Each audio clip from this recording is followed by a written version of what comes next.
Hello everyone, this is Brandon and Giman from the Midnight Cable here, and as you can see today from our casual outfit, we break away from our usual anime and manga discussion to finally come up with a very important announcement. We are coming out of the closet to tell you that we watched the movie Cuties on Netflix. Now I know what you're thinking. Why are we talking about something completely off topic? Well, we heard all this buzz about surrounding this movie, the entire controversy, and naturally we got curious and we kind of wanted to check what it was all about. And we merely thought about just watching it and then just forgetting about it, but fate had other plans for us. This is our first time talking about something with such a controversial topic, but I just want to make sure that we all know here that whether it be anime or live action, the content depicting a non-consensual act of rapity upon human being below the age of 18 is vile, disgusting, and we strongly oppose it. We don't stand with it, and we condemn every single person who wants to normalize it. Yeah, I agree. But when it comes to the movie itself, of course, we were shocked at first when we saw it too.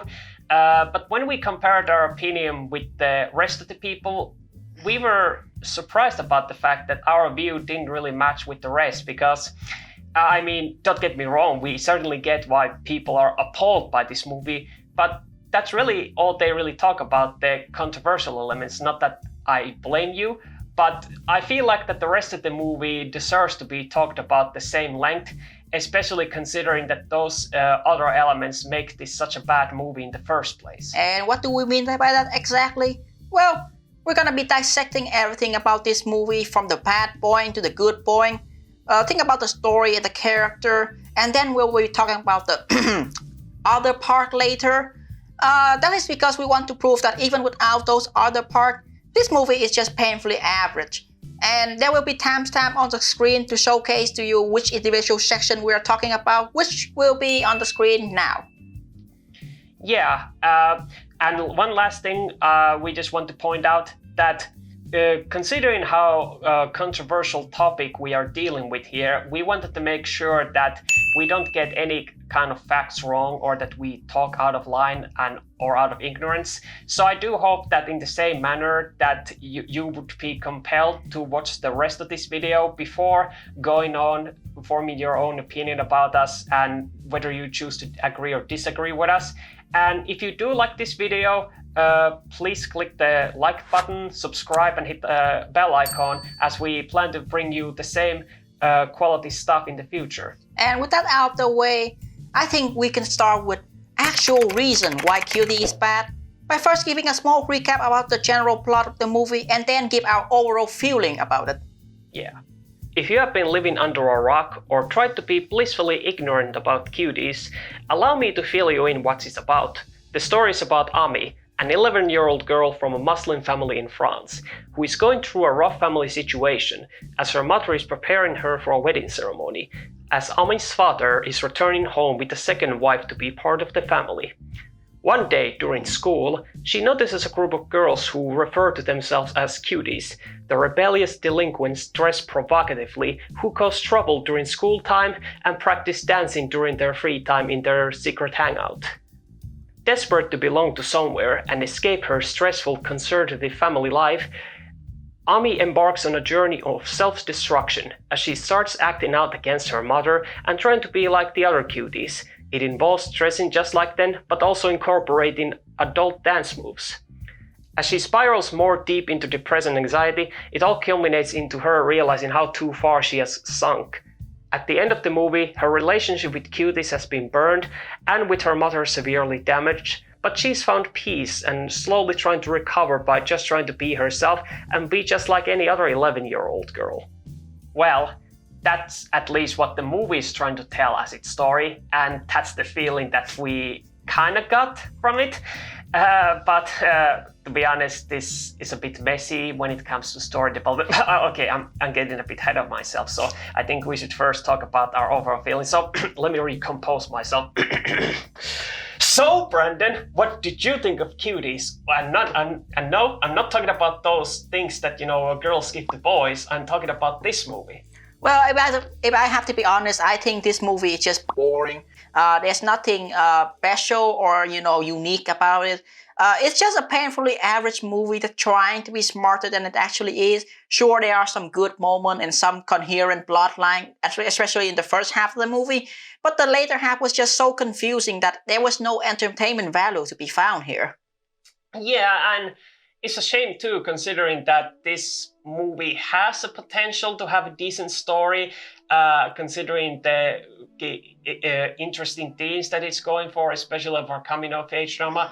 But putting aside the controversial elements, it just has such a bad pacing, and also the fact that the whole direction of the thing is just not up to the level that all it leads up to. It's like our time has been fucking wasted. Yeah, I mean, and even with the controversial element, and I don't want to downplay people criticism about it. I think that there are a lot of troublesome scenes in this movie, but the feeling I got from most of them is that they are just cringy and unnecessary to the whole narrative as a whole, instead of just being vile and disgusting.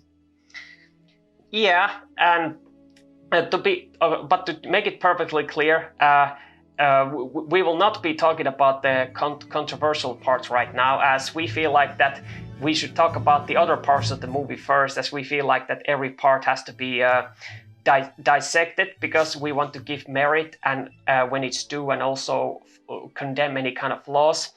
But I guess in order for us to explain why we feel the way we do about calling this just a boring movie instead of like everyone else is calling, well, you know what? I think we should first talk about the general story. Yes. Part 1, the review. Hi. If you clicked on this timestamp and you didn't watch the beginning of this video, we have to clarify once again. We will not be talking about controversial parts just yet, as we want to examine other parts of the movie first. So if you are only looking for us to talk about the controversy, click on this timestamp over here. Anyway, with that out of the way, I guess I can start by saying that the beginning of this movie is rather strong. It's probably the only best part about this movie, in my opinion, at least the first 45 minutes. Even though it does have a lot of the cringy stuff and some inconsistent part that I don't really like, it does have a clear focus of the narrative it's trying to get across. It does have some really emotional and cool character moment, and it does have a very coherent plot line that I can easily follow. Yeah, I do give it credit that even though I was a bit annoyed by this movie when we first started watching, because it kind of introduced many of these story tropes that I've seen in so many other live-action movies before, such as an underdog story, or trying to be the best, or coming from a difficult family life, or being the neglected child, or that just trying to find a place to belong, all those things. But it did managed to charm me at one point before it started losing its focus. But I thought that even though, like you said, there were a lot of cringy moments, but at least those are a bit relatable considering the age of those characters.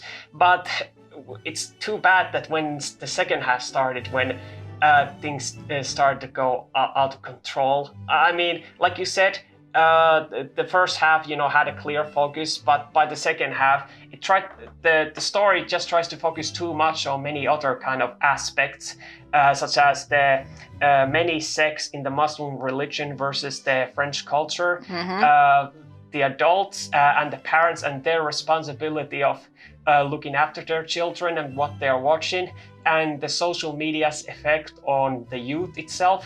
I mean, these are all interesting kind of things, but the fact that the movie doesn't seem to have a clear balance about these issues, what to focus on, or even just focus on one to just get one right, that there is nothing for the audience to latch on to. So the whole kind of overall message that it's trying to make is lost into confusion. Yeah, I mean, it felt to me like it's desperately trying to find an identity to latch on. It felt like two movies. One is about the Muslim relations story, and then the other is the social media twerking story. Like it's like two entities stuck in one body trying to fight each other to see which one is the dominant one. And shamefully, it never really execute well on both ends. And not to mention the controversial part, which is very dominant in the second half. It gets a bit disturbing and uncomfortable to watch those, especially with the boring story. You can't really just focus on anything else beside that, which I think is the reason why people give this movie such heat. Yeah, not to mention that even besides those completely pointless, controversial parts, there's also a lot of other pointless scenes in the second half that shouldn't be here. And I don't know whether they're trying to be artistic or something. And that kind of brings me to how this movie itself concludes, which is like the most avant-garde kind of thing that I've seen in a while. That I mean, I don't know whether to call it a mindfuck or just a staple for French movies, but it's like that. This movie tried to have a bit of a more of an ambiguous note to it, that these are kind of issues that are not easily solvable. And I could almost accept that, considering that this is sort of a heavy subject matter and it kind of deals with the problems of society and it's not easily solvable. But if you're going to do that, you need to have a really strong script and, more importantly, actually have to earn that. But the fact that, this whole story felt like it was just jerking us around and wasting our time, and it just comes across as if that the director didn't even know how to end the story, so decided to keep a non-ending, which just feels fucking lazy. Yeah, not to mention there's a lot of weird, surrealistic moment in the movie that felt a tad bit too long. Like this element about this dress that, Ami was given. It's during the course of the movie, it changed color, depends on what her action, and at some point it will even like bleed because she has her first period. Like, I understand the intention here that it's trying to be artistic, but it served nothing to the whole narrative as a whole. At the end of the movie, the dress was just discarded on the sideway, and it just felt like there are a lot of good elements in this movie, but in the end, it's just wasted because the movie could have used with more time to develop all of these elements and character, but unfortunately, it wasn't that focused much on. That being said, I believe that there are good scenes in this movie. In fact, some individual favorites of mine, but I think we can talk about them as we transition to the discussing about the characters that are involved in them. Yeah. Characters! When it comes to first talking about the main character of this movie, Ami, I guess I will first start by giving a lot of praise and respect to the main actress who played her role. I cannot pronounce the name of the actress, shamefully, because I can't speak that fluent in French.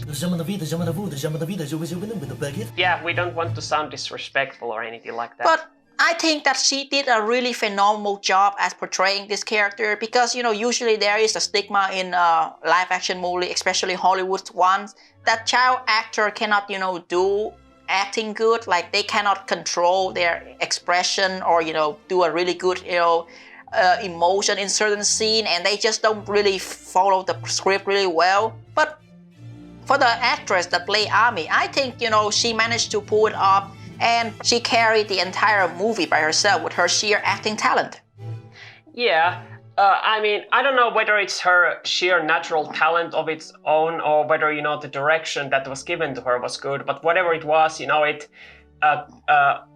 was magical to see. I know I'm not talking about those controversial elements. I'm talking about the ones that happened before that, but we'll get to that soon enough. But I think my favorite scene with her was actually at the very beginning of the movie, where the movie kind of brilliantly showcases, and builds up to Ami's, personal problems in her family. Like, it first starts with when she notices this one empty room and how nobody's using it, and she's questioned that why does she have to share same room with her brother, why is nobody using it, and her mother refuses to tell it, and the only clues that she really gets is her mother acting very distant, not really talking to them much, just doing her motherly duty and just sleep on the bed without saying a word. And it's not until she's hiding under the bed after, she's trying to hide the fact that she was, trying different ways of dressing up that her mother wouldn't approve of, and she's listening in as this auntie character is talking to her mother,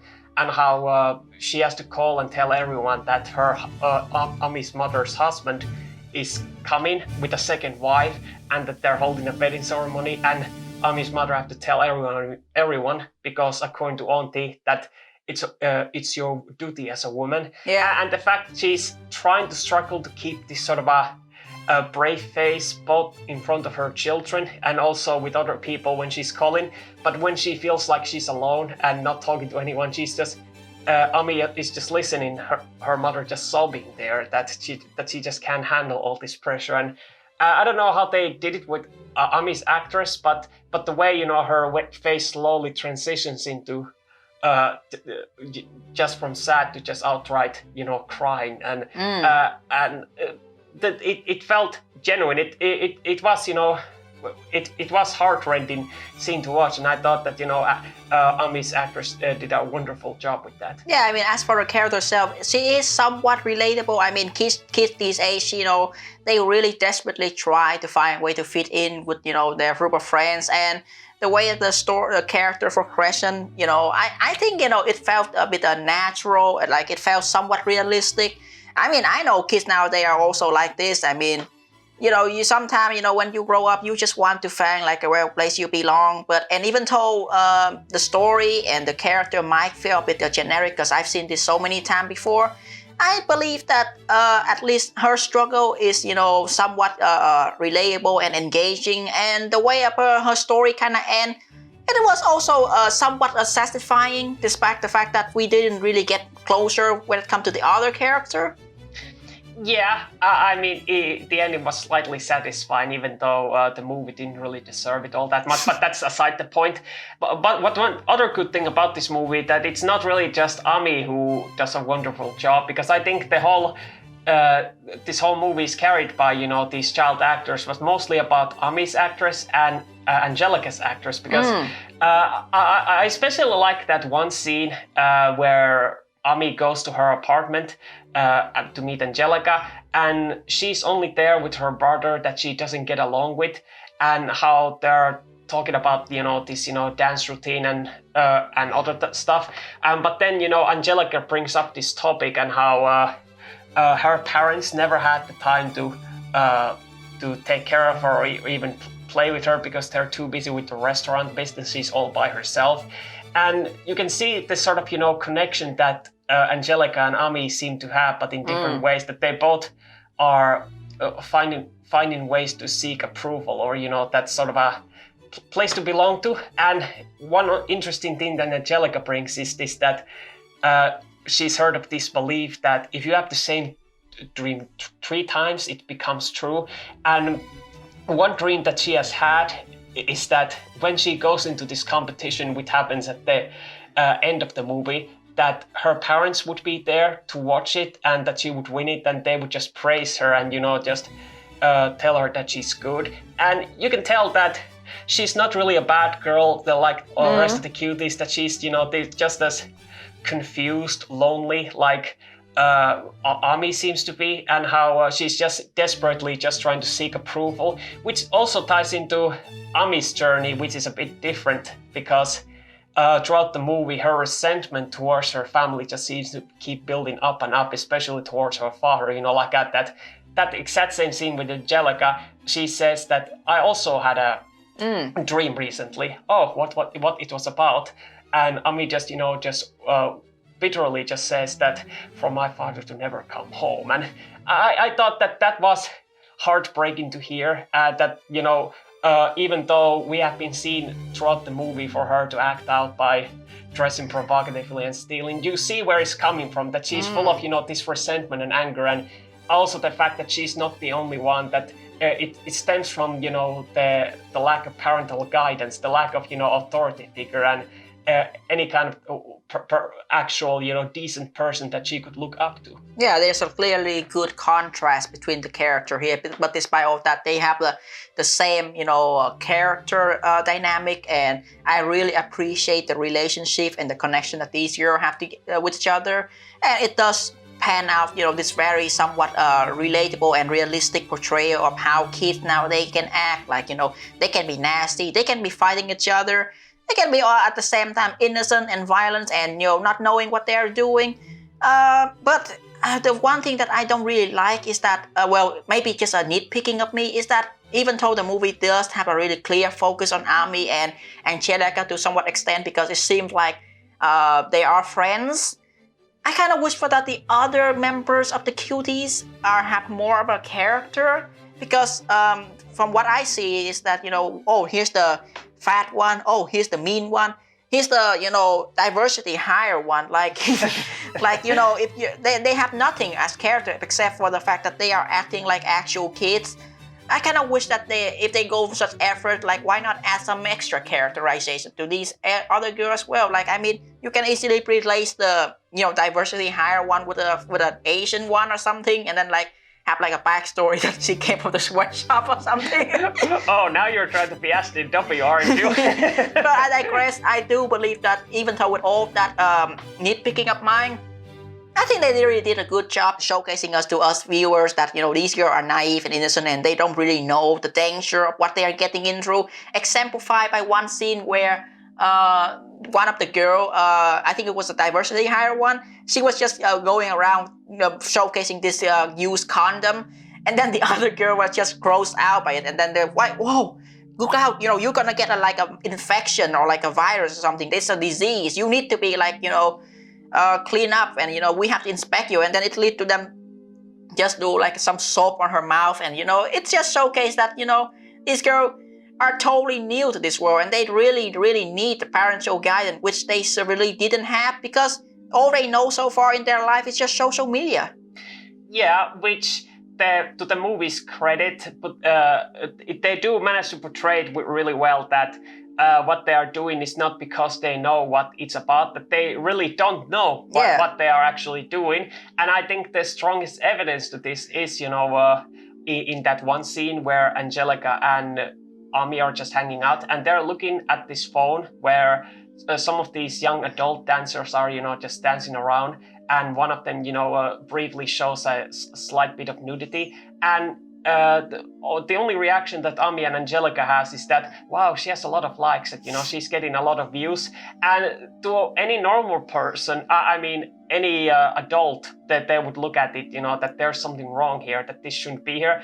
But that's the innocence of, kids, that they don't know what they're seeing, that they just look at it based on what they are seeking, in this case, approval and respect, and if they don't see the whole in context, the entirety of it. Yeah, on that aspect, I do believe that when it comes to the adult actor, I think the only one that stand out the most to me is Ami mother's Mariam, because she portrayed really well this struggling mom, who is burning between her failing marriage and her husband marrying another woman, and trying to keep it in herself, but at the same time also trying to like teach her children, and struggling with that. And I think that certain aspect of that kind of relate to what my mother went through when I was young, and my parent was also divorcing at the same time.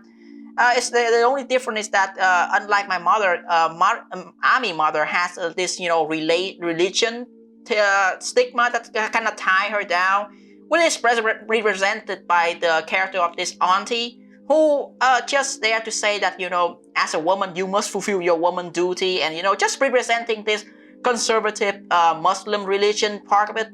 I think, these characters showcase the other team of the movie really well.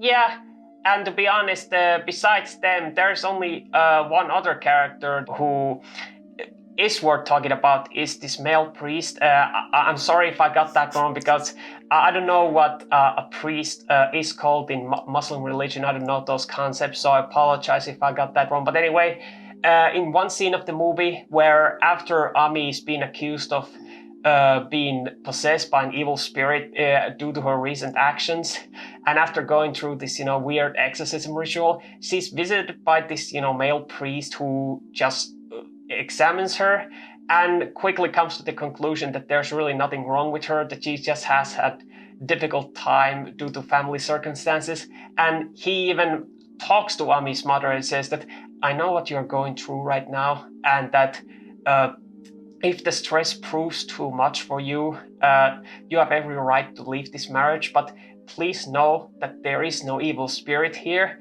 And what is brilliant about that scene is that it kind of drives the point home that the Muslim community in this movie are not shown to be really completely conservative or completely flawed. That it's like a collection of different types of beliefs, or rather the variations of freedom. And what I mean by, for example, at the beginning of this movie, where Ami and her mother and her little brother are going into this religious prayer at the downstairs, and while they're passing by, there are these two Muslim children who pass them by, and they're dressed in much more casual clothing, a boy and a girl. And it kind of showcases that the theme of this movie that it at least trying to have, which is the freedom, the word that even Cuties express, which is the fact that they are trying to have this freedom of expression, and how both the Muslim society, have these variations to how much, freedom is allowed on an individual and also on the society itself. But then there's, of course, the extreme side of the freedom, which comes with the form of social media. And it's sort of a shame with this Muslim aspect that I kind of wish that the movie would have focused more on that, and the elements that what exactly are, these, Muslim community going through in that part of France, more than some of the other aspects of the movie, because it felt like it was just lost in all the confusion. Which is a rather shame, because I can't really tell whether or not it is because the movie is, just that shitty, or, with the story, or is it just because of the editing that, is the cause of this problem, because the editing of this movie is a huge mess, which we'll be discussing about it alongside the cinematography and the musics. Yes. Music and cinematography. Not to sound pretentious or anything, but I believe that since this is a French film, you can expect for it to have good cinematography and music. And when it comes to the music, I believe that it is acceptable. I mean, I don't really know how to describe what I feel about it, because there are different of these, somber and slow emotional musics.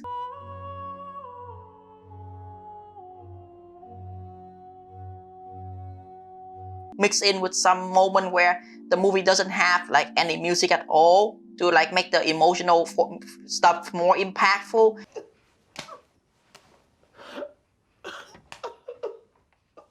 But overall, I kind of like it because, it felt calm, it felt artistic, and it also has the Muslim chanting, traditional religion music or something. Like, it does fill in, with the theme of the movie quite well. What I really don't particularly like is the dancing music that the girl used. I mean, I understand that this is a artistic dance music movie.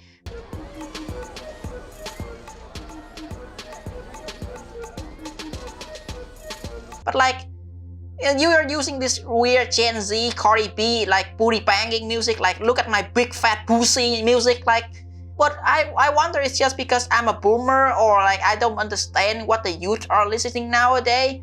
But when it comes to the context of the movie, I suppose it does fit. Yeah, I guess the same thing can be said about the cinematography. I mean, I don't want to be racist, because, I mean, is it really racist if I'm talking positives about this movie? But I felt like, just like any other French film I've ever seen, for the most part, that it's artistic, and in a good sense, because I always hate, especially these, B-class Hollywood movies, where when it comes to the use of camera, it's like the camera can't stay for like 2 or 3 seconds in place, or worse, only 1 second, where it has to, do again and again different angle. So it's nice to see once in a while with this kind of live action movie where the camera only not is allowed to be in place for a moment to let the scene sink in, or even sometimes follow it a bit longer, to a certain scene. Not to say that this movie is anything like Children of Men. I mean, it's not like, one continuous shot, but all I'm saying is that you can expect quality camera work, just like from any other French movie. And again, not racist. Yeah. I mean, it does have some really good choice of coloring and, some atmospheric shot. Like, I mean, you can see that, there are a lot of care when it's trying to like make it look artistic as possible. Some slow motion was also used to make the scene feel more impactful. Slow up shot of character showcasing their expression. I appreciate moments like that. That is, what you expect from a French film. So I can't really say that, it stand out too much. But that is also one crux of the camera work, because I believe that those close-up shots, when used good, can make the movie, can make the emotion feel impactful. But when it used to like slow clean and make close-up shot of those stuff, Yes. I feel like it's a bit of disturbing, and we're gonna save that for the controversial part. Yeah, but I think first we should talk about the not so controversial part, which is also shit, which is the Fuck. When it comes to the controversial parts, and I'm not talking about the wet in my pants, is that the editing is so freaking horrible. I mean, you can see how we badly edited this, water just, falling on me just now, and how the whole... I don't know how to even explain it, because I don't know whether it's the script or whether, somebody just edited, vital scenes from this movie. But many of the scenes don't have any inconsequential reason to be there. I mean, for example, there are some of these scenes with Ami and her mother arguing, and how the scene that followed after the argument, there's no consequence. And while one could argue that it's due to the reason that her mother isn't paying enough attention to her, that is like one of the problems when it comes to Ami's family life. But this same problem appears in other scenes, like whenever cuties are just screwing around or just, fighting. I mean,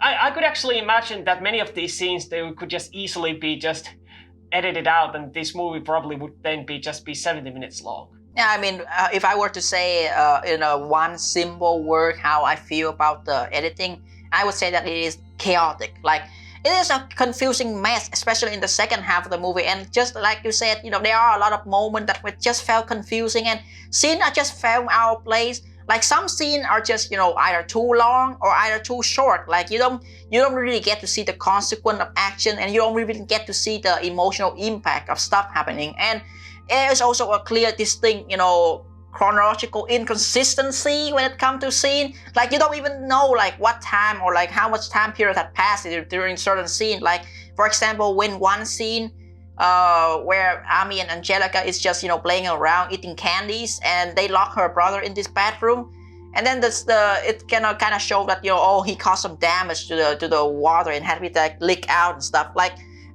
normally you would showcasing a scene of showcasing what happened afterward. No, it's just poof. Like, so they were at school, like trying to talk about their popularity and stuff, and like you don't know what happened to that previous scene, and the next scene following after that with the mom, it doesn't even mention that the water damage is like that. Like, I really want to follow this movie story, but this editing just I don't know, just downplay every single thing in it.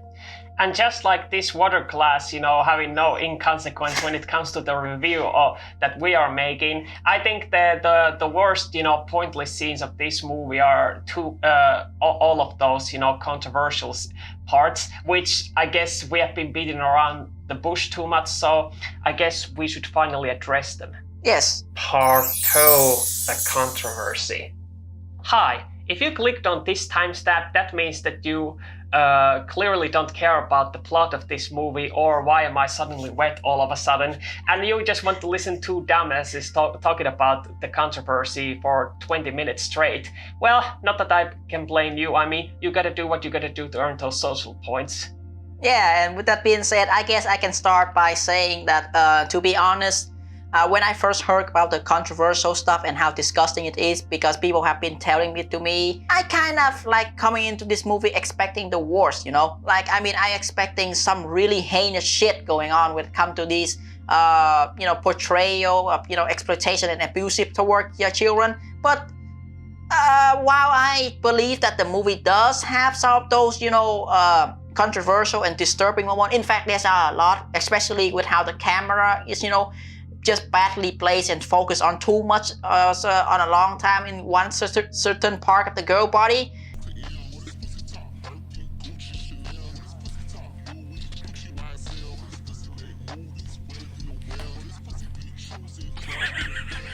I feel like it wasn't as disgusting as people make it out to be for me.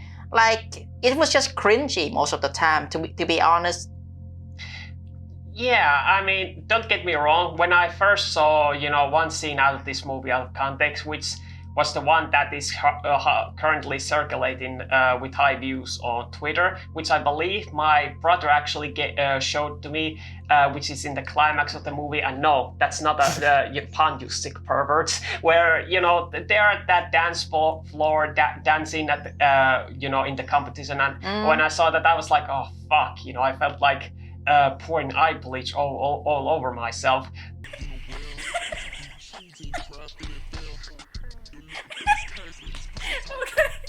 And not to say that I wanted this movie to have more fucked up shit, you know. Yeah. I mean, who wants that unless, you know, sick individuals? But when we watched the movie, I was like, that whole climax, you know, was like the worst part. I mean, that's not to say that this movie doesn't have some of the more questionable moments, you know. Like one example was probably, you know, that one scene where, you know, Ami is just, you know, slapping girls' butts for some reason like this, or those extreme close-up shot at times, which are a bit disturbing.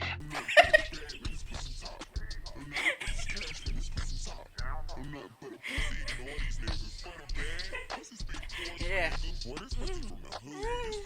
Or that one scene where Ami is just looking at that one video with, you know, adult woman shaking her booty, you know, with bare naked buttocks like that, and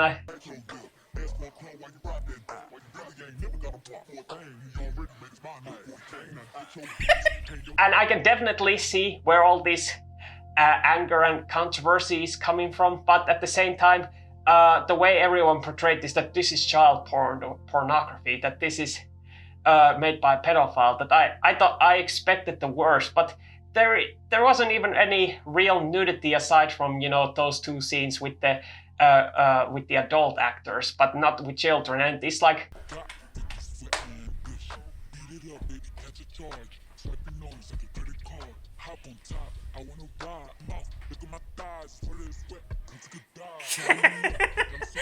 at worst, you know, softcore pornography and like that. But even then, with the fact that the tone of this movie that it had and the context that it had, that the way that for the most part, aside from the climax of the movie, all the scenes when the girls were acting out like that, it was portrayed that not only were they confused and not knowing what they were doing, but anytime an adult actor was on the scene, they were either confused or more like that, what the fuck are you doing? You should be doing that, or like that. And the fact that, I mean, because I feel like when you convey a tone, that kind of makes the audience feel like that. But I guess, yeah, when you put it out of context like that, yeah, it does become fucking disgusting. So while I wasn't really as disgusted by it as much as others, but more cringy, I do agree that some of this stuff just shouldn't be there in the first place. Well, I mean, at first you have to establish that, you know, context in every scene is important.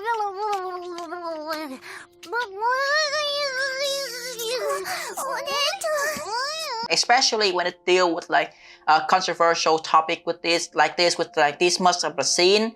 I think, you know, context should always be important because, you know, for example, you take the Monogatari series, you know, among our favorite anime series of all time.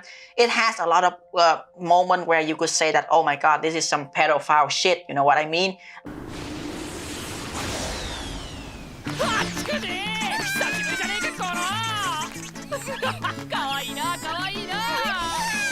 Like it has this our main character Araragi just playing around with this ghost of a 10-year-old girl Hachikuchi, you know, lifting her skirt up, you know, biting her, you know, butt cheeks and, you know, kissing her inappropriately like that, and you know.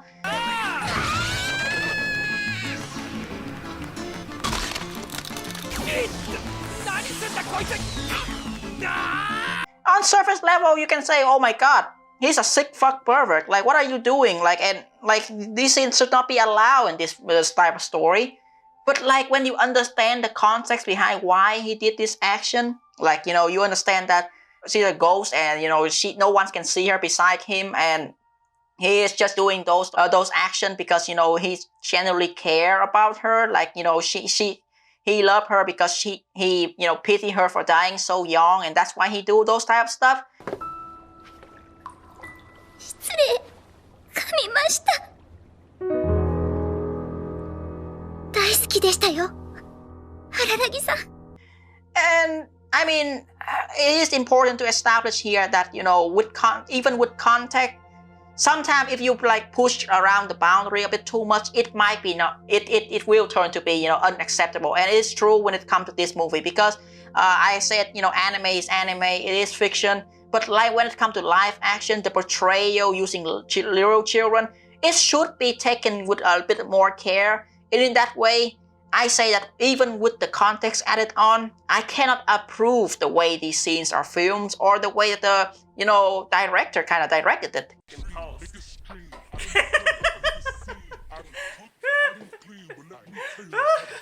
Oh, your ass is showing. You have to censor that in the video. Yeah, and speaking of director, I've actually read a lot that how much shit that has been thrown at her. I mean, she has been labeled in social media as a pedophile and a child porn director. I mean, I feel like that she's not really any of those things that the social media is portraying. I mean, if I were to call it at her worst, I would call her severely misguided, which I have to emphasize is a very serious offense anyway, because actually, what was actually more interesting than watching this movie was actually investigating, the behind the scenes thing. I mean, after all, you and me, after we finished watching the movie, we watched that one mini documentary where she explained the reasons why she made Cuties. One was that she was explaining her own family backstory, that she grew up in a Muslim family, and one was witnessing this exact kind of stuff that has happened in her hometown, 11-year-old girls dancing exactly like that. So she clearly wanted to create this sort of a message, which she has clearly stated many times in interviews, that she wants to criticize the hypersexualization of the social media and also the youth. And she even went extra mile, according to many of those interviews, that she studied many of those psychology reports related to children and even hired genuine psychologists on the set to interact with the children so that they could understand the context of the scenes and so that it wouldn't affect them when it comes to their mental development. And while all of that is noble and all, and she clearly had the best intentions, I still can't approve of what she did, because even if you have the children's consent, even if you have the parents' consent, even if the best psychologist there to explain all this stuff, you have to ask yourself a really uncomfortable question, which is the fact that should children of this age learn about this kind of stuff when this kind of stuff is not talked about until when they're like on the sexual education class, was it like 8th or 9th grade? And because like this movie, children at that age are still developing mentally, and they don't understand the world around them. And I would argue that exposing them to this, even with the best explanations, are just going to make them even more confused and would just be bad for them. So while I condemn the director for all this stuff, and I cannot approve of what she did, I think, all those death threats against her are still going a bit too far. I mean, there is a saying that, depiction, does not equal endorsement when it comes to art. And I believe that every artist should have the freedom to express their artistic value. Like, there should be no draconian censorship to, shut down their message. And while I believe that the, director does have, a message that she wants to say, and as a fellow artist myself, I believe that, the way she handled it could have been much better, because you're trying to make like an Oscar bait movie that trying to educate people on the meaning behind, how severely affecting the social media is on our children and how they are acting this way.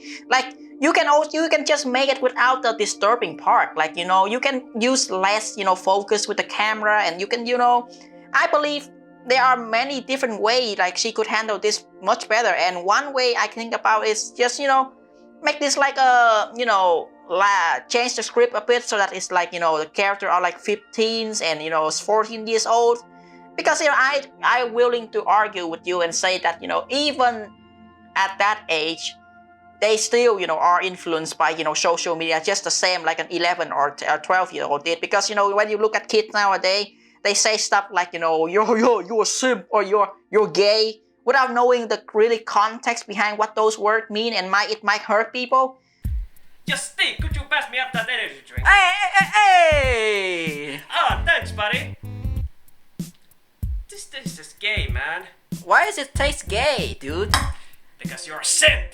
What, bro? I don't. You know, IDUPS, man. Oh, I got it. Oh, bro, fist. Bro fist, buddy. Bro fist. Yeah. So the script can easily be just like that, with them, being 15 and 16 years old. Hire a adult actor to play those parts. I mean, Seth Rogen did just fine when he plays Superbad.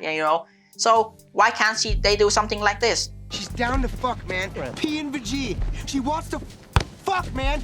Yeah, I agree completely. But if you want to go to the extra mile that the director was obviously gonna go for, that this kind of stuff happens to children who are this young, only 11 years old, and you still want to use the child actors, then there are ways to do it, and the obvious way to do it is not to directly expose them to such obscene material, and film the scenes in a way that it's only implied, but still leaving that exact same message. And one example I can think of are some of two of my favorite horror movies, Psycho and Halloween. Which I know what you're thinking. What does horror movies have to do with coming of age stories? Well, imagine the current horror movies. They seem to focus so much on the blood and gut spilling. The bullets, the knives and other kind of objects entering the body and showcasing flesh ripping apart. But the old horror movies still achieve that same kind of effect, the feeling of dread, the anxiety, the fear, the terror, by not even showcasing full. For example, in the shower scene in Psycho, you never actually see the knife entering the body, other than first the knife itself, just stabbing forward, the scream of the woman on her face, and the shadows, the music, the way the camera moves, and then just her laying down and just blood spritting. You don't even see her naked body, but you still get that exact same effect, and I would argue it's actually much more powerful, because you can only imagine, it must have looked like. And the same thing can be said about when it comes to coming of age dramas, that you can still get your important message across by implying that this could potentially happen to you. And how one example I can think of, for example, is this coming of age movie called Precious, which deals with a lot of heavy subject matter such as family abuse, where unlike in the book where actual sexual abuse happens, in the movie it's only implied, but it still gets that same effect without actually showing it, because you don't really need to actually showcase the actual event happening and show that is bad. I mean, imagine if I suddenly made a drug PSA with that heroin is wrong, but instead of using an actual actor who is pretending to be a heroin addict, I would just get an actual addict and then showcase on the camera and say, this is what happens when you overdose people, and then just inject heroin and then just ODs and then get that message across. It's like, why couldn't have the director done that? Why did she feel it an important need to actually make the children, do that exact same thing that she's trying to fight against? It's just ironic, because you can consider her to be like a hypocrite, or either that, or she's just incompetent, or she just doesn't give much thought about why the effect that this movie can cause to a general audience. Or maybe you can just make an excuse that it's just a matter of cultural difference, like the American would feel this a different way than the French people and the critics. But I digress. I believe that the director, like we said many times before, did have a good intention. Just the way that she kind of handled things, the way she executed, it's just overly wrong, like both morally and technically. And I cannot, say that, she did a good job here. But I think that even with all of that being said, the blame cannot be, focused entirely on her. I think the one that should be blamed for most of this, I think, is Netflix and social media, especially Netflix. Yeah. Netflix is a fucking joke. I mean, let's be honest here. Before this movie was announced to be part of Netflix in August, absolutely nobody talked about a movie in such a way before they do now. I mean, this movie has been out since January, when it was shown on Cannes Film Festival, and not only was it seen by many French film critics, but it was also attended by many American actors and other film critics across the world, where they gave a lot of praise to the movie. I don't know why. I mean, I don't see what kind of artistic talent they see in this. And the director even got a lot of awards, including the Best Director Award. And this movie was even shown on theaters during June or July or something in French theater. But it wasn't until Netflix acquired the license for this movie and started the marketing campaign for it when the shit really hit the fan. I mean, I don't want to generalize here. I don't want to say that, this is for problem just because, the American are more sensitive than us, But I mean, when it comes to the topic and the content, when it is about, child exploitation as well as, child pornography, I believe that, it doesn't matter which country you are from.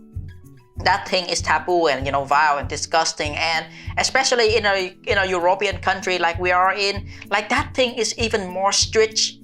I just find it weird that, in our country that we're living in, there are, these articles and these talk about this movie, but none of them say that, oh my God, this movie is controversial, this movie is bad and should be banned. No, even the review from the movie to they just praise it. Like they say this is just artistic movie. So like, I don't know like whether or not like, this is mostly just a product of bad timing or just because Americans are more sensitive to this. But I believe that even without the Netflix, this movie will still cause a controversy at some point because, there is, just like anime, there is always this, weirdos on Twitter, some randoms on, Reset Era that, will be offended by some element and then they start posting a post and then it just blow up like that. I think, what Netflix is doing, especially with the, failure of the marketing campaign that they have, with that low poster of the movie, which is disgusting. I think they are like adding fuel to the fire. It's like the whole thing is like a explosion cake that is like filled with like to the brim that near it explode, and then Netflix just blow the tip and then boom, it just happened like that. Yeah. I mean, I can't even put it into words how badly they handled that. I mean, not just with that poster, but also with that trailer, which only focused on the worst parts of the movie.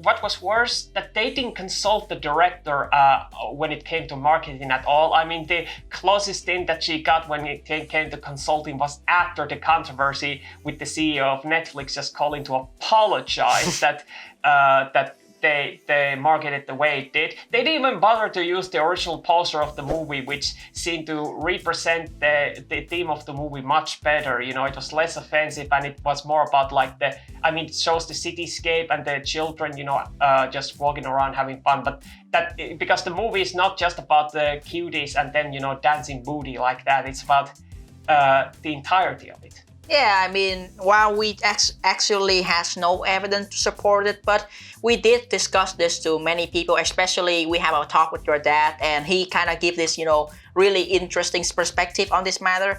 He kind of give this theory that just maybe that, Netflix knew about all that this poster and these trailers gonna cause like a huge controversy, but they just go with it anyway because they want to create a huge media buzz surrounding this movie. They want this movie to be the talk of the town, and I think that they in this way they did actually manage to pull it off because this movie become top 5 trending movie when it's during the time that it was the hot talk. So I think that their effort pay off somewhat, but at the same time that whole thing kind of backfire on their face because even though people start watching this movie, there are a lot of people also unsubscribe from their subscription, and now they are standing to lose at least billions of money when it comes to this whole thing that they caused for themselves. So Netflix is just dumb.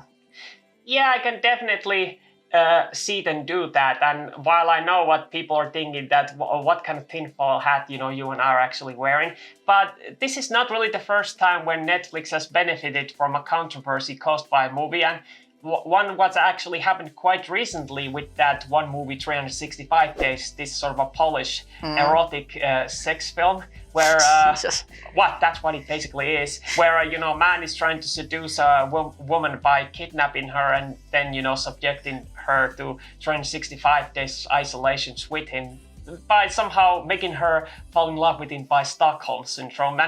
And just like Cuties, it also had high viewership when it first arrived in multiple countries. That people talked about it, people were offended by it, but everybody wanted to see it, what it's about. But unlike Cuties, the entire 365 days was a piece of shit, and in its entirety. But only certain parts of Cuties are bad when it comes to the nature, which could easily be edited out or altered or in some way. But Netflix not only did not alter the Cuties, it even focused entirely on it, ignoring the artistic intentions of the director, what it was trying to make, as if that they intentionally tried to recapitalize on the controversy that 365 days in a misguided attempt at getting viewership and more money, which, as we saw, was not a wise thing to do, because there's a huge difference between just a offensive movie about depicting women as falling in love with their kidnappers and like in the Bad Boys, and then a movie about using actual child actors doing sort of what could be considered to be softcore pornography. Yeah, I mean, you could say that they kind of like didn't understand that there is a huge difference between angering the feminists to angering pretty much everyone with a high moral standard, because this is exactly what is going on. And I think there is only one word I can use for Netflix here: shame. Shame on you. Yeah, I kind of wish that we could use the clip from Game of Thrones to just showcase, how our exact feelings on it, but I don't think HBO would approve. But just imagine that scene when we're saying shame in the Netflix.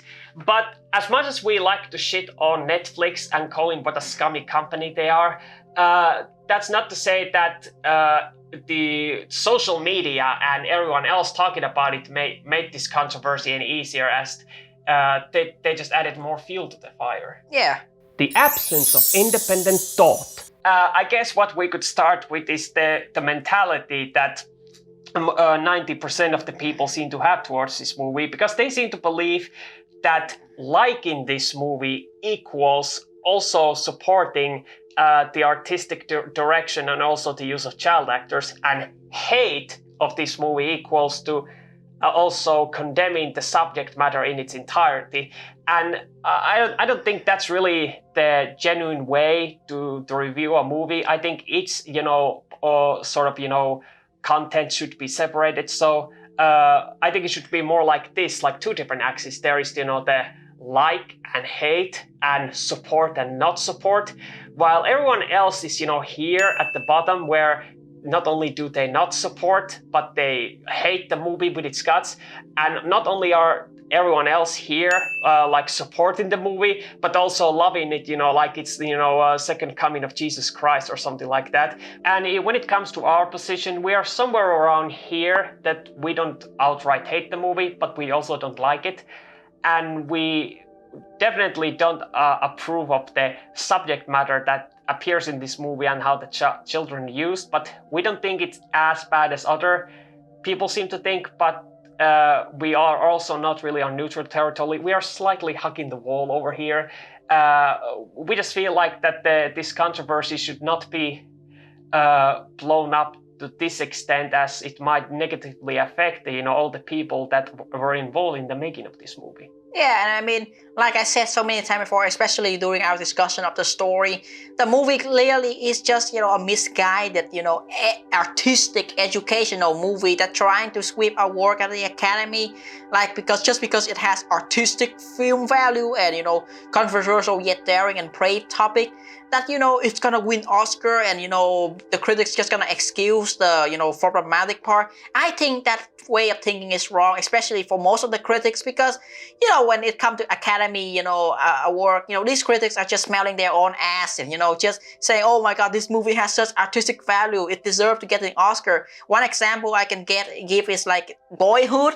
Like, remember how many years it took to make that movie? It took 12 years to make. Did Boyhood take 12 years to make? It took a really long time to make. It took longer than it took them to make The Great Wall of China! That makes it so good movie, because it took that long to make. Yeah, like, wow, this movie is 12 years. It's so brave and daring. The dedication to make a movie for 12 years. That's so good. Like, the same can be applied to this movie. The dedication that she spent to, film on the close up on the child actor asses like that. Oh my God,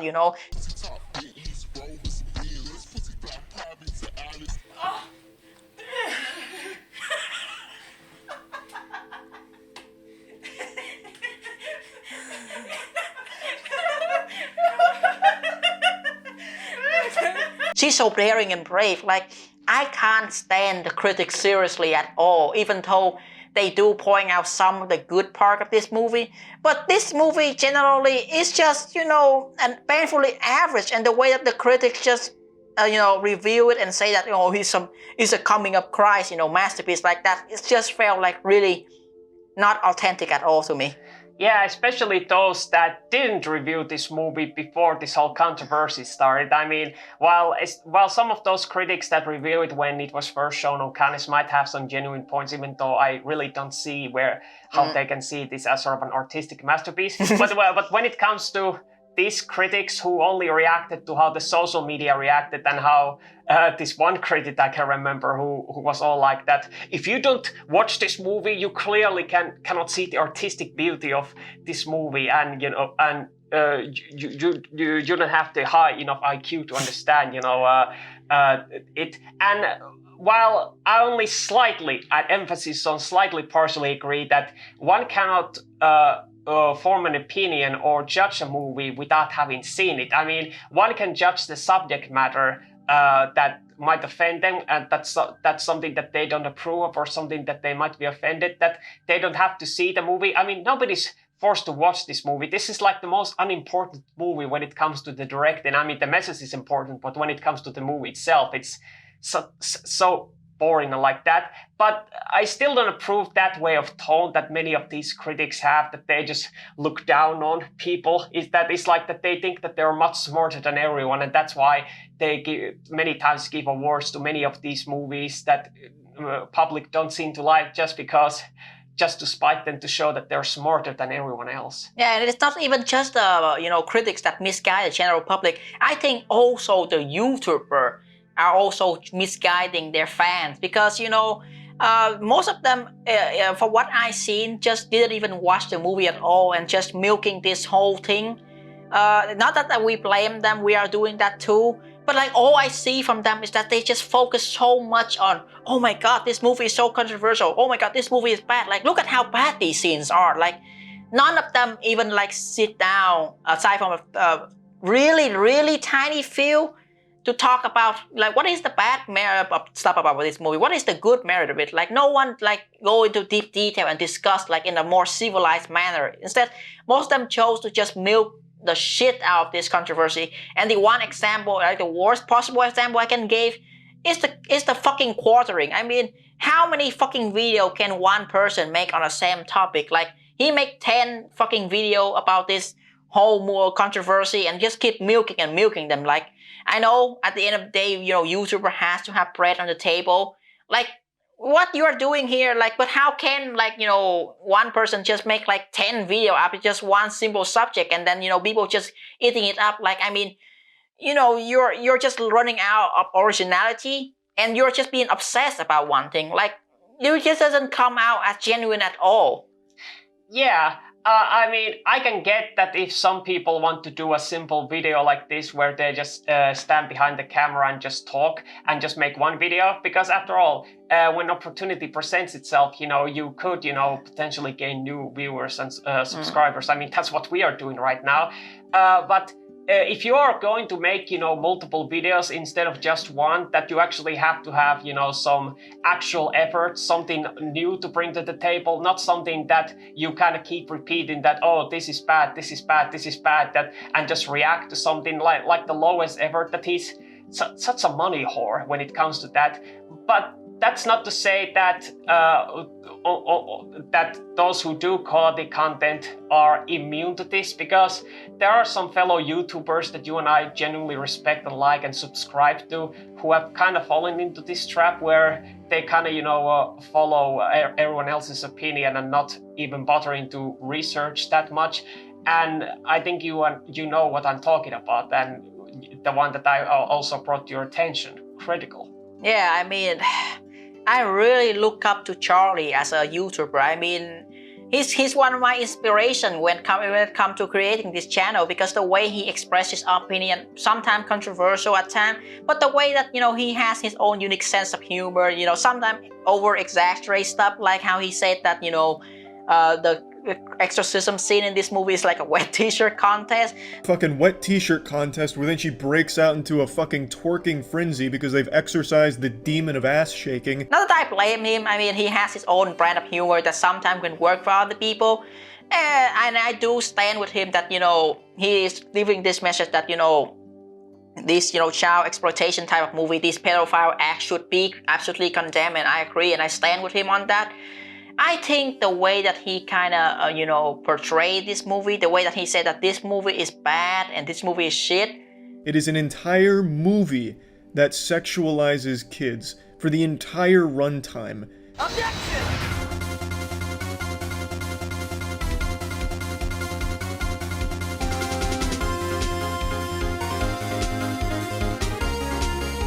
By saying that, he only watched 30 minutes of it and nothing else, is a bit misleading, because he claimed that, he watched the first 30 minutes and 40 minutes of this movie and he saw all of this past stuff and then he just turned it off. But what we saw in those 30 minutes, 40 minutes, it's just some boring ass, building up to the story. There's none of those, controversial scenes at all. Like, those stuff happened like in nearly the end of the movie. Like, if especially the, wet t-shirt stuff, contest stuff he said, it was like at the 1 hour and 10 minute mark of the movie. Like, how can you say that? Like, how can you make that such a bold claim like that without, thinking that other people might, catch it on and say, hey, you are giving false information? Yeah, and speaking of that wet t-shirt thing, I know that he was maybe trying to be joking about that, but the fact that he kind of missed the point of that scene and how, it was more about, Ami, being orchestrated by her family, and the fact that the way he even pronounces that wet t-shirt, it wasn't even like that we could see under the shirt. I mean, she was, dressed in a modern manner. I mean, yeah, one could say that the way she danced, was a bit disturbing, but I don't know whether it had to do with some exercise ritual that some old Muslim religions seem to have. So I'm not making any claims, but I kind of got the feeling that was what he was trying to do, but I don't know. But still, the way Charlie just, talked about this movie, like that, after 30 minutes, I just couldn't take it anymore. That, like, the entirety, like, it was nothing but that it was filled with child porn like that. I tried to watch Cuties. I say tried to watch because I only got through about 30 minutes before I turned it off. In all possible definitions, this movie is an entire movie sexualizing children. You can't defend this movie, and if you're defending this movie, you haven't seen it. And if you have seen it and are defending it, you might be a pedophile. I watched like 30-40 minutes of Cuties. It is an entire movie that sexualizes kids for the entire runtime. The movie, from what I saw of it, and again, I didn't finish it because there's no fucking way I'm finishing this movie. I'm already looking over my shoulder now for the authorities just for even seeing this fucking thing. I watched like 30-40 minutes of Cuties. It has no actual message that speaks out against the sexualizing of kids. I didn't see it. I didn't see it at all. It almost feels like it's a movie that's apologetic to it and condones it because it's a whole movie dedicated to it. For the entire runtime. 30-40 minutes of Cuties. I mean, Charlie, I know you're a funny guy. I like you a lot and I respect you, but I kind of wish that you could be bothered to, to research a bit before you make such bold claims, because you have every right to be offended by this movie. You have right to say that this kind of content should not be in this movie. But trying to call the movie shit without having watched it in its entirety, like the entirety of it, whether it's when it comes to cinematography, I mean, yeah, we can at least agree that it's shit, and the music, the acting, the story, well, everything related to it, that just calling automatically shit without watching it in entirely, you don't exactly have any ground to stand on. I mean, we watched the movie, we can call it a piece of shit as much as we want, but we do acknowledge the other parts that, that did have genuinity of it, and the controversial parts, were like something that could be somewhat altered or just picked up, that the whole movie should not completely condemn because of it. It should just be changed in some way. So, I don't know, Charlie. I mean, I'm conflicted. I respect you, but I'm slightly disappointed the way you handled the whole thing, because you kind of felt, it seems like that you fell into the same trap of everyone else by just cashing in on this whole controversy. Which is a shame, because I kind of expect more from, our fellow YouTuber, because, when you make a video like this, you have to have like a certain responsibility, like you have to have the integrity of, making sure that, what you're claiming and what you're saying is not completely false. And to that certain aspect, I do appreciate the fellow YouTuber who actually went to, go to the effort of, coming up with some really neutral, but yes, respectable opinion on this movie. For example, D'Angelo Wallace, I watched his, 20-minute video on this matter, and he gave us some really good point, like, wow, this movie is bad, like how some of these scenes are really troublesome. But he also, at the same time, he dissected and see what is the good part of the movie. Same can be said for Liana Kay. She did a much way better job than us when it comes to saying how good the cinematography is. Like she like even like go to the point of explaining, wow, how these shots are act and like that, and how good it is. And of course, like all of these are really good, points. And I just felt like there are not too much of it. And the most of the other YouTubers are just, jump dog pound on this and just, keep milking on this as if that there is, opportunity to jump on the ship. They just jump on it, and it all culminate in, everyone just giving each other misleading information. And that this is fucking horrible when the only one giving neutral opinion about this thing is Ben fucking Shapiro. Yes, we can. Yeah, it's fucked up when Ben fucking Shapiro, who we don't really agree with politically, actually manages to give this rather nuanced opinion where he acknowledges the moral standards and also the artistic integrity without even taking an actual biased opinion or any stance on either side of the issue. And while coming back to the point that I said before, that while I know that it is, a good opportunity for YouTubers to cover topics such as this, even if it takes very little effort. I mean, we're doing it too, and how it's easy way to gain new subscribers and viewers. But I think that while ads are okay, I like that. I don't know whether it's really that appropriate to having sponsors in your videos when talking about such, the heavy subject matter such as this. I mean, because I feel like that's kind of the same thing that Netflix did by, marketing this movie and just capitalizing on the thing. And especially those YouTubers who don't even seem to genuinely even try to, to make a moral stance. That they're just saying that, just look at this, look at how awful it is, look at it, I demand you all look at it, Yeah, and then say like, oh, meanwhile, have you heard about NordVPN? Have you heard about Raid Shadow Legend? Oh, I know that this movie exploits children and all, but did you know that you can get the Laboratory Dead 9 and sew it up your ass when you play Raid Shadow Legend? Anyway, back to talking about child pornography and how I laugh at how stupid, this thing Netflix did. I mean, I don't know about other YouTubers, but I'm not saying that I'm jealous. But okay, I am a bit jealous because if we had that many subscribers, I think we would also feel a bit big-headed, and especially with that revenue that's coming into our hands. But I feel like if we had that many subscribers, people following us, that we will have a sense of responsibility that, people would listen to us, that we should try to, to be a bit more careful when it comes to talking about it. So we would never put sponsors when we are talking about topics such as this. And I know what you're thinking, that doesn't really mean anything because we are no-name YouTubers. And you might be right. I mean, we only barely scratching 10 subscribers, so we're relatively unknown. We don't exactly have built up that reputation where we could, have that kind of credibility where you could take our word as true. So I guess we have no choice but to make this oath, that to assure you that we would never, do the same thing as other YouTubers. So, Brandon, the Bible.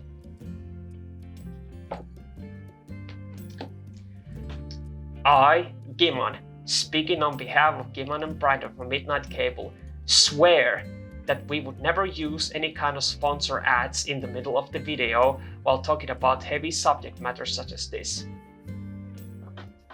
There's a small video clip I'd like you all to see. Here's my dear friend Alex. Alex, I swear to you, we're not going to use any ads in our videos talking about controversial subjects. And if I'm lying, may God give me a corona.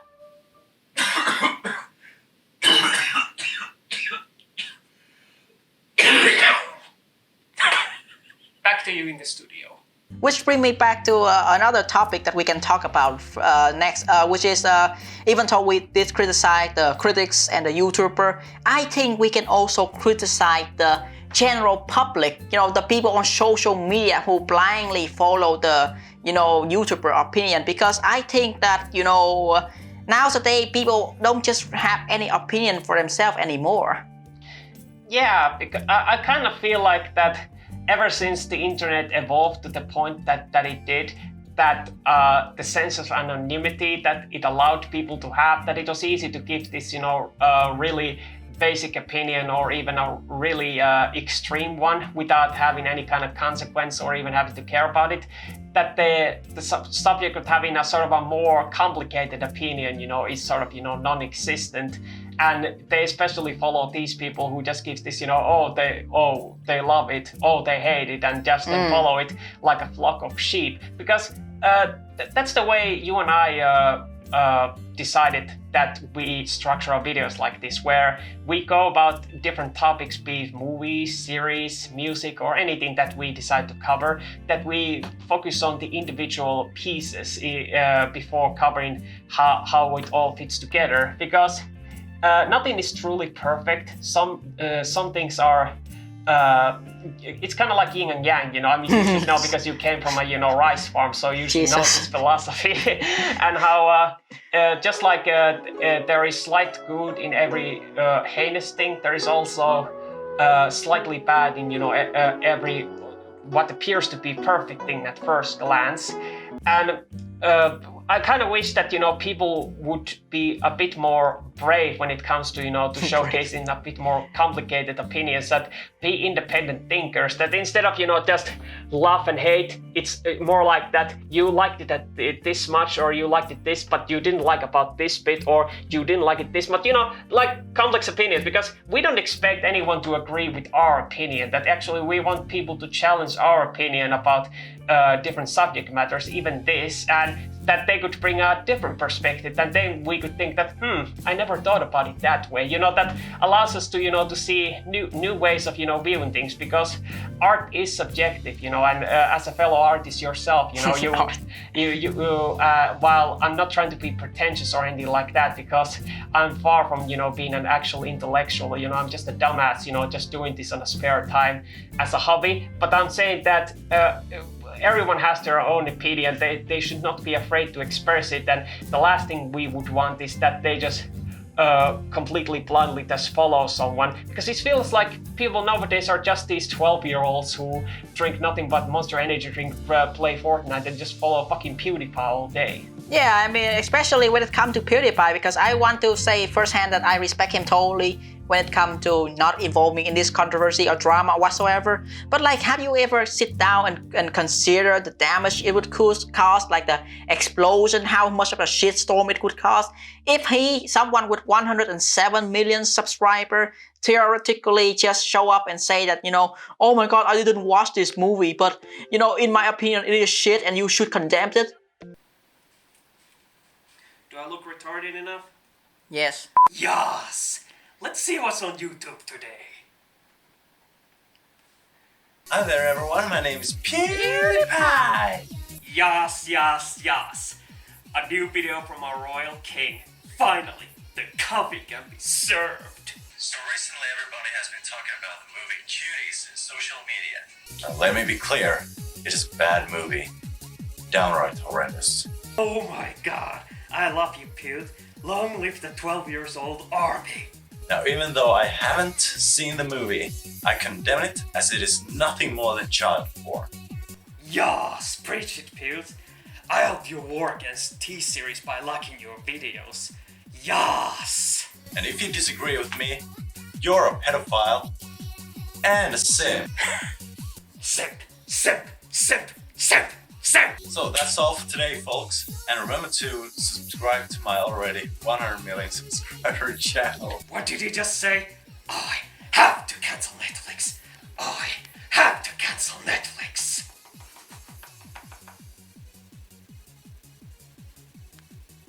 Cancelled forever. Profist. Profist. Profist. I wanna kill myself. Well, you definitely should form your own opinion instead of following blindly to someone else's. Yeah, I mean, I don't really understand kids these days, like that. What exactly really happened to them? What do you think? Yeah, I don't know. It's just feel to me like social media, how ironically the way that this movie kind of depict it is the same thing that's happening because, the movie condemns social media, how easily it's influenced, these young girls, and they don't have any opinion of their own. They just blindly following what is cute, what is the fad right now. And in the same way, the reaction to this movie is the same way the director trying to express, like, these people don't have opinion of them all. Like, they just, fully blinding what social media influencer and what YouTuber said that, this movie is bad, so I think it's bad. Like, society in a way has, regressed and, devolved because of social media. I mean, social media is such a tool for people to connect with each other. At the same time, social media is a tool for people to express their opinion. But when opinion is not clearly expressed and just, following and, copycat of each other, I think social media is a detriment to everyone involved. And you can call me a boomer or like an old-fashioned.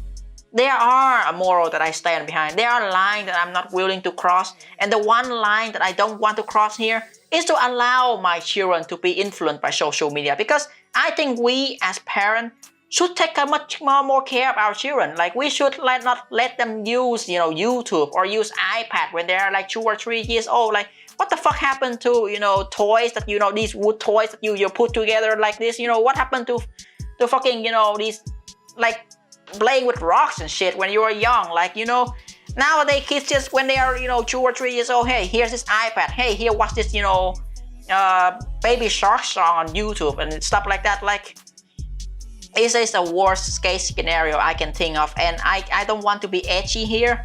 I think that we are living in a society. Yeah, you might be right. But I do have to acknowledge that the world is always changing and there's really no help in it. And you and I are probably too old to understand, what this currently goes on in the world. But we do know is that it is the adults, the parents' responsibility to react to those changes, because it is, the children who have to grow up in that new generation. And while I understand that, having an iPad or other kind of, social media distracting then is an easy way to get their attention elsewhere, because everyone is so busy these days, having to go to work and, do stuff, to provide the family. But you still have to keep an eye on children, especially because it's highly stimulating and it has easy access to, to places that you cannot protect your children from unless you're really observant. And considering that, everyone has had time, all the adults, to complaining about this movie, not just complaining, but even having a campaign to appeal in their local politicians to ban this movie, to get it out of circulation, that you think that they could also use this this movie as an example to better society. But no, they think it's much easy to just use this movie as a spitting cup that just shit on and just use it as a target of blame. When if you have this much time and effort, shouldn't you just use it to better society by fixing the exact faults that are wrong in this society, that this movie, while poorly telling it, did address genuinely, that you could, instead wasting your time on this, you could make this world into one that the children could safely live in. Yeah, all of this hatred, all of this, hair blow up talk, and ship falling the herd and stuff. No one didn't even at one point to sit down and calmly think about what is the effect, the negative things that are gonna happen to the children. And that brings us to our final conclusion. In the whole, I think that this controversy has a bit overblown by people, and it's not as worse as it is. Yeah, or rather, to be more accurate, is that it really doesn't deserve this much attention that it does get, because while everyone has been talking about all this time, about children, that children and everyone should be kept safe from this movie, that nobody should see this and it should be banned. But while everyone has been worrying about it, by talking about children in general, there's, please someone think of the children? Think of the children. Won't somebody please think of the children? Has anyone bothered to think about the child actors themselves? Because when you think about it, we have no idea what exactly went behind the set. We don't know to what extent did all this filming cost a thing. But of course, even attending to that Cannes Film Festival where that movie was shown was probably already a lot of pressure, because they had high expectations on them.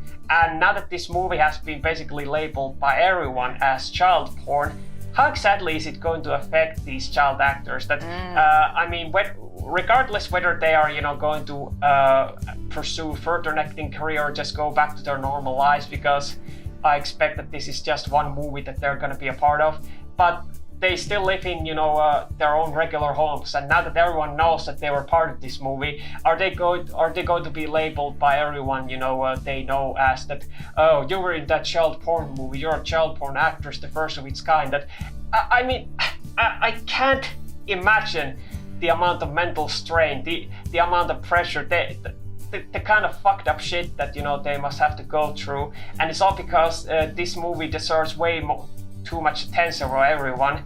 And while I blame the director to some extent for making them go through this or directing the way it did, I still think that we should blame the squirrely, put the most of the blame on Netflix itself. Yeah, shame on you, Netflix. Shame on you for, marketing this movie in such a way that it caused such a huge controversy like this. And you making a fucking, mountain out of an anthill here. Like, this is just such a non-issue argument. I don't want to downplay the criticism about, child exploitation and, the obviously, disturbing scene with depicting child pornography. But you can't really say that, this is worth all of this heat. You're making things just worse by just, doing this. And, the critics and the YouTuber didn't really help at all. It gets to the point where some politicians said that, this movie is the reason why Donald Trump shouldn't be in the office.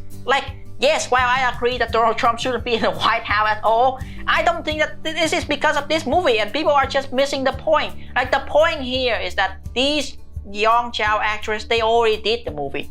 We should be the one praising them. We should be the one commending them for their bravery, for going through this entire ordeal, for going through the director works against their own will to deliver us this disgusting, severely flawed, but at the same time realistic and beautiful message about how social media has influenced our children.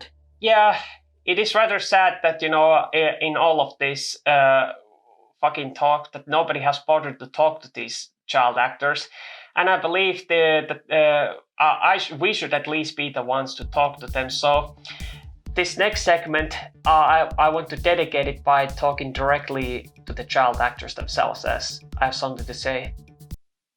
Hi, Gimman from Midnight Cable YouTube channel here. I have something very important to address to the actors from Cuties, but I want to be more sincere, so if you'll excuse me.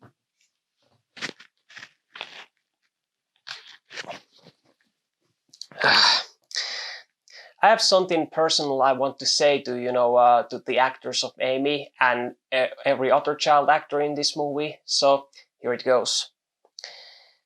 I don't know what all of you are going through right now. You all starred in the movie Cuties, which people have been talking about a lot recently. I don't know what went behind the scenes at the set with other people, such as the director. I don't know how or what they said to all of you when they explained the context of the story or what you were told to do during the filming. I don't know how being part of the film made all of you feel personally, and I also don't know how all of you are feeling about all this talk towards the film Cuties. But what I do know is this: it's not your fault. You have nothing to be ashamed about. Even if all of you agreed to what all the adults asked you to do during the making of the film, that is completely their responsibility, not yours. You all made a remarkable performance and tried to contribute towards spreading an important message about social media affecting the youth. While I cannot agree the way the director and everyone else exploited you when filming the scenes you were part of, you still all went ahead and did it, and all of you should be commended for your bravery. I don't know what path in life you are preparing to take next, whether it's pursuing further career in acting or something else. I want to give this advice to all of you. Keep your head held up high. Don't let anyone else talking about you being part of Cuties get to you. All of you should just keep walking the path you chose and feel proud. No one gets to tell you how you should feel. All of you are more brave than any other actor I've ever seen. I wish you all the very best in your lives. Peace. Rather heavy topic to discuss, but I think we are sending this very important message here, and we thank you for tuning in and listening to what we have to say. Especially you, Atrik, we appreciate what you have done and support for us. Please, everyone, if you have seen this video, please send it to people and, showcasing our message across. But that being said, I think we can conclude this video here. Next week, we're gonna go and talk about, back to our usual topics of anime by discussing that anime that we teased last time. And until then, we all hope that you have a good day, and we'll see you next time. Peace.